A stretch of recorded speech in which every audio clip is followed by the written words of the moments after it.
Yep, Florida State lost to Houston. You heard that correctly. If you had asked me or any of these guys a week ago or 2 weeks ago, I think we would all said no chance, but thus the case, 38-24 the final here from Atlanta, Georgia, inside the Georgia Dome. I'm Mario Masudi, the sports editor of the FSView, alongside David Walker, editor-in-chief, and Harry Kostadakis, the managing editor. Guys, what can you say about this game? Houston came to play, Florida State didn't. A lot of mistakes from the Seminoles, and eventually Houston pulled away and won a big game for their school. Anytime you have 5 turnovers, it's going to be really hard to win a game, especially when you're playing against a defense that shuts down Dalvin Cook like that, an offense that could put up as many points as Houston was doing.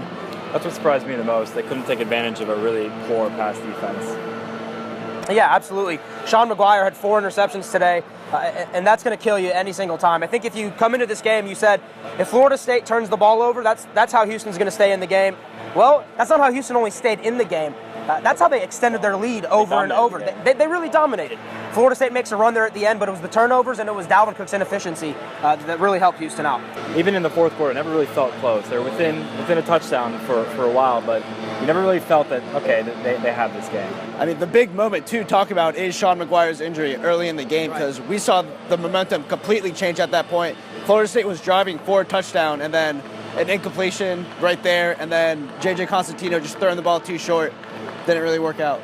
Obviously, you never want to end the season on a loss, but when you look back on the season, not very many high expectations going in, but they finished with 10 wins on a season, another double-digit win season.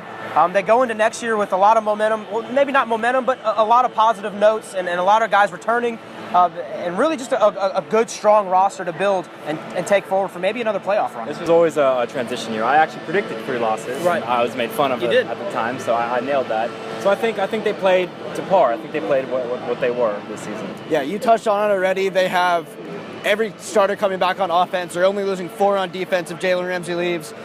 But other than that, you learn a lot of lessons from these losses. Each loss had specific reasons why it happened. It wasn't anything that they can't work on, they can't fix. And you head into 2016 possibly with a top 5 ranking and a lot of momentum and experience. Well, let's look ahead to 2016 real quick right before we wrap up. A lot to be excited about if you're Florida State. The defense is fantastic. They should be even better next year under defensive coordinator Charles Kelly. The offense, as Perry mentioned, returns every starter. There's a lot to look forward to if you're Florida State, a roster that's built to really compete next season. You got a tough schedule, but you've got the majority of them at home. You got UNC, Clemson, and Florida all in Doak.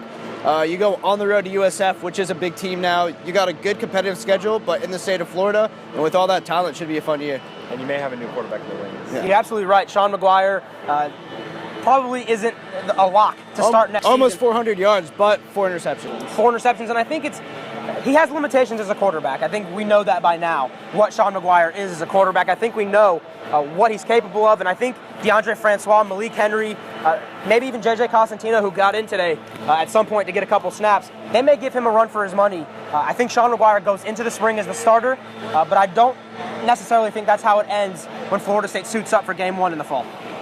Well, we'll see in Orlando. We really will. We'll see you guys in Orlando. The score not good from Atlanta, but a lot to look forward to if you're Florida State. For now, we'll catch you guys in the spring.